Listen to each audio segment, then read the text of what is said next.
Hello everyone, welcome back to my YouTube channel. I hope you are all doing well. If you're new here, my name is Caitlin and I'd like to do travel vlogs. So in today's video, as you can tell from the title, I'm going to Auschwitz-Birkenau and the salt mines. This is quite a sensitive topic to some, but I wanted to vlog this. I didn't know, I was in and out on whether to vlog this because I know how upsetting and emotional and just a range of mixed emotions that people will feel if they watch this.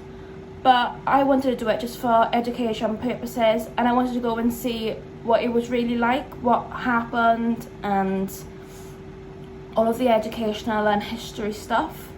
So that's what I'm going to do. At the start of this video, I would have put up a warning sign.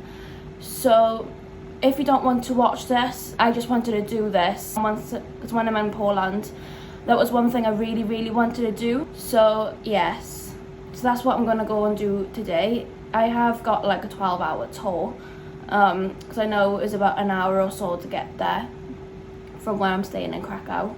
If you do want to watch this, carry on watching, but I'm not here to disrespect anyone. I want to be as respectful as I can and just see what it was really like, because to me it's history, but maybe to like the older generation it's not history. It could be like in their lifetime, like could have happened when they were children, you know what I mean? So yes, if you do watch this, please smash a thumbs up, subscribe down below, give a comment because why not, and without further ado, let's go. Now that I'm looking back, I can see all the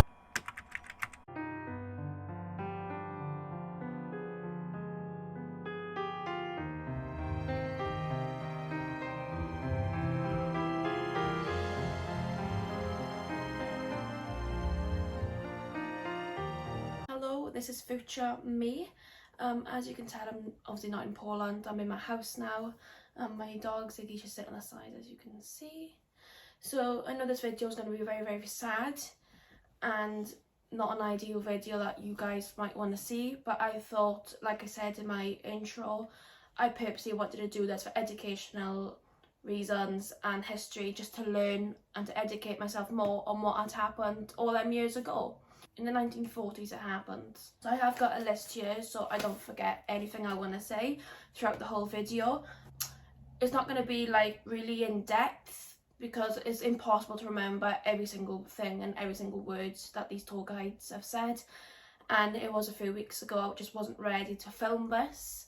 So without further ado, let's go, and I'm going to talk to you about from the first steps to the last steps of Auschwitz-Birkenau and the salt mines. So first things first, as soon as we arrived, you would have seen from the previous clip that there's a big board with pictures at the side. I don't know if you can see the picture that much, but I wanted to show you the writing. It had it in 3 different languages. The middle part was English. If you could have a quick read through that, that would give you a bit more insight of Auschwitz. So then moving on then, we had to go through a security, just like the airport. You had to put your bags in these trays for it to go through, and then you had to walk through the scanner, make sure everything is okay, you're not taking anything into it to damage the place or whatever. And then after that little security part, we had to show a photo ID. If you're like a local, you can show a photo ID, or international, you have to take your passport. Just proof of identity to make sure, again, safety reasons, you're not going to damage the place or whatever. Why am I talking with my hands? I don't know. So then after showing the passports, we managed to get our headsets. I was a bit confused on what the headsets were for, but then I realised it was for the tour guide, so even if he was like at the front and he was at the back, you could still hear him through the headset because there were so many other groups there. As you can see from like the next slides, it was just so many people there. So with the headsets on, you could hear and listen to what the tour guide was saying. Once we had our headsets, we obviously went outside and waited for the whole group and for the tour guide to come. Once that had happened, we went over and walked into Auschwitz. You can see the black sign going down with all the buildings and at the side of saying Auschwitz. And as you can see from the slides, there's literally electric fencing or barbed wire, so like you can't escape or no one can jump in overnight. security reasons. Again, was that there years ago? Yes, and it's still standing now. As you can see then, all the blocks are literally stood at the side of each other and opposite each other. You literally had a walkway in the middle of blocks either side. The blocks are numbered. We couldn't go in every block, which is okay. We went into a few, as you can see from the next clips, that I tried to take as much photography and videos as I could to show you guys, to see what it was really like. And also then, by them being numbered, the Germans knew what was what. Some of the blocks were for them to stay in, and believe it or not, if they found a person was sick, they would say that they would treat them, but actually they'd send them off to their death because they'd be like worthless, and Jews would think that they are getting treated, but they're not. And then I did take a little short video of the map of Auschwitz-Birkenau, and there's another camp, but we didn't obviously go to that other camp. We just went to Auschwitz and Birkenau. Birkenau you'd see later on in this video. So then in one of the blocks, it was just pictures everywhere, and those pictures were real images for what the Jews had to go through. They killed over 1 million Jews. It was a lot of people. It was very terrifying for them. They would be from like babies, children, all the way up to adults and the older. They would all be sent. And then as you can see from the slides, you will see that there's two lines. The two lines are dividing the Jews. One section or one like row would be the people who are able to work. They'd be working in awful conditions, as you may already know, working in terrible conditions. And then on the other side, it'd be the people who can't work. So like young children, babies, toddlers, teenagers. It'd be women, because they always want the males to work. The women were just like looking after the children. Pregnant women, you get the gist. So they would be divided. The ones who can't work, they would be sent to their death sooner than the ones who can work. So the ones who could work would work obviously in terrible conditions, terrible hours, with like no food, nothing, or maybe just a little bit of like rations. After they have worked a certain amount of time, they would then be sentenced to their death. So on the next couple of slides, you're gonna see what the Jews had left behind. So they left obviously behind some crutches, some materials that they had. Was it clothing? I couldn't quite gather what it was, but you could see from the slides. It was then the luggage that the victim had to leave behind. So the victims got told that they were allowed to take a certain amount of stuff with them to Auschwitz. So they took their own luggage, they took their valuables, and what like things that was sentimental to them. So it could be like photo frames of like their parents or their grandparents, just little things like that. And as soon as they got to Auschwitz, they got told that they weren't allowed to take it in. So they were all left behind, and you could see all the luggage that was left. But then what the Germans would do is take the valuable items, what was worth a lot of money, so it could have been like jewellery, for example. They would take the jewellery, keep them for themselves or sell it, get money. It was just left behind. It was awful. I mean, it was very, very bad. Like, if you do get a chance, definitely visit Auschwitz, because it is somewhere to visit and to bring our generation to learn about the history and just to educate ourselves on what really happened. Like I said before, it's so interesting, but obviously so sad at the same time. I had the mixed emotions going through Auschwitz, like on the grounds, inside the buildings, because you know that's where the Jews were killed, and it wasn't just like 10.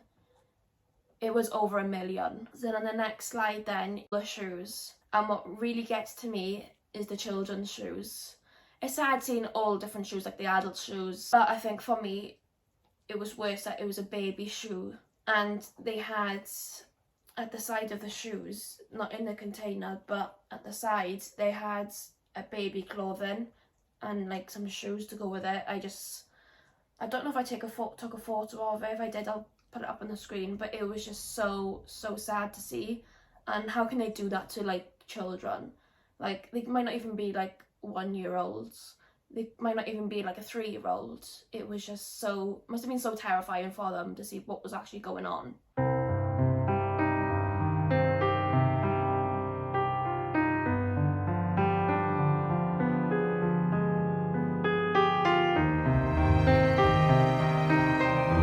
And then we went into another building, and it was only like the corridor part we could go through.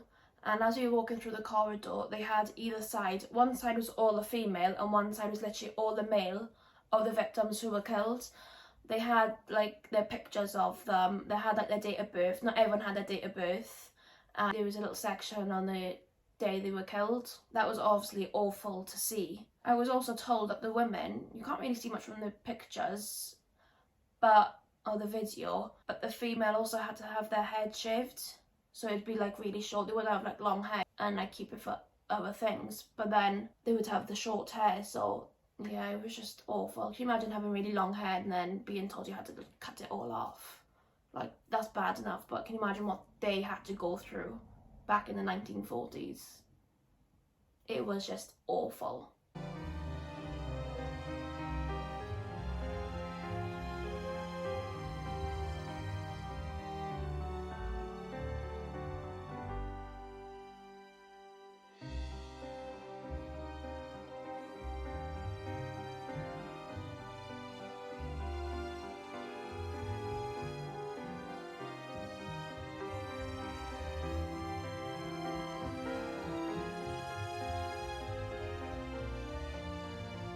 So as you can see, again, we are walking through, we're not walking through the barbed wire, but there's barbed wire and there's a little path where we could go. And the next part it's all awful, but this especially is really bad as well to see. So we went walking towards the gas chamber. They only had one gas chamber in Auschwitz, the rest was all in Birkenau, and there were a lot in Birkenau. And you will see that during this video. But before, where the gas chamber was, it was like here, and then we walked to this side, and there was something like a big frame thing, and that was where they would get beaten up. They might get hanged. And then we just turn this way, and you can see the entrance of the gas chamber. So as you may not have known, that to get the Jews into the gas chamber, they were told that they were having a shower. So when you first walk in, you would see, I think when they first walk in, you would see where the showers were and where they stripped off, because they kept the Germans kept the clothes for the next, obviously, victims to come that were transferred, but also to get the Jews in. So when you walk in, you can see like some shower heads. I don't know if you can see from the footage, because there was obviously bad lighting. It's like the rainfall showers then, where you would see that, but obviously they were just there, they wasn't working or nothing. And then you go into a next room, and that's where all the gas stuff were. There's a little bit of footage I've got, and that's when they were gassed. It wasn't just like 3, 4, 20 people in, it was hundreds of people in at one time. Can you imagine just being squashed and squeezed next to loads of other people? How terrifying that is. And they must think they're not having a shower, something bad is going on, and then they were killed. So next we move on to Birkenau. Is that how you say it? So we travelled from Auschwitz to Birkenau. That was a short drive, I can't remember. And as you can see from the front, the whole Birkenau, and there's obviously a train track. I'm going right in and down, straight down to the bottom of Birkenau camp. Then as we was walking, there's 2 sides you could walk down. We walked down one of the sides, and you had the train track going right down to the bottom, but then you had it going off into 2 sections. So I'm not too sure what the 2 sections exactly were. Obviously they were getting picked up from Birkenau to get transferred over to Auschwitz maybe, or to the other concentration camp, or they were getting dropped off from where they've been picked up, their hometowns.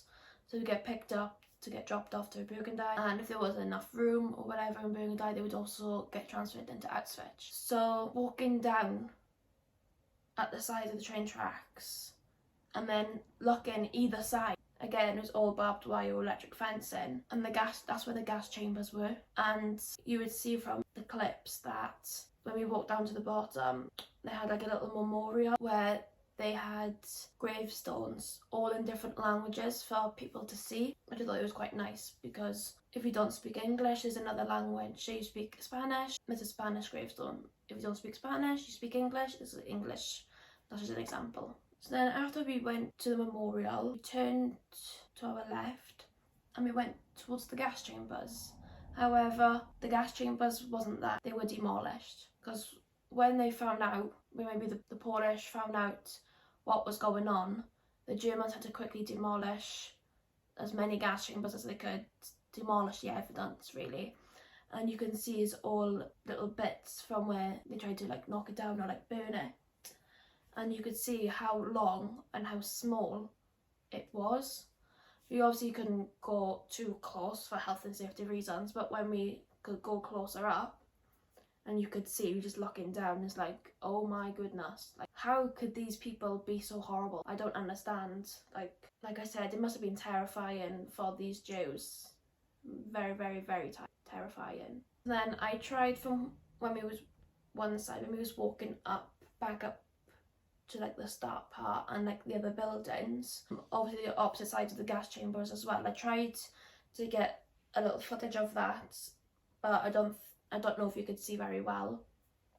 But they were also gas chambers that were also demolished for the evidence, to get rid of all the evidence. And then obviously when we were still walking up, it was quite a long walk, but there was different buildings on where they kept the victims before they were killed.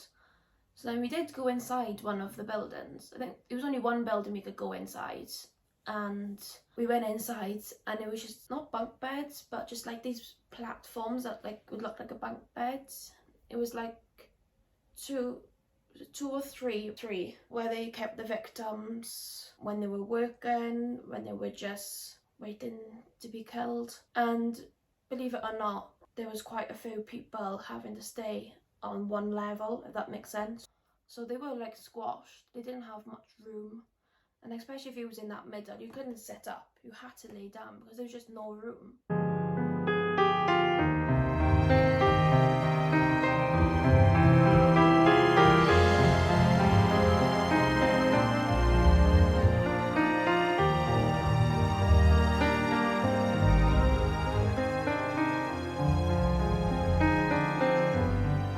So that concludes Auschwitz and Burgundy.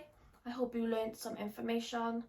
Next, moving on to something more exciting, and that's something that's not too emotional to watch. I don't know how to pronounce it. It's the salt mines in Poland.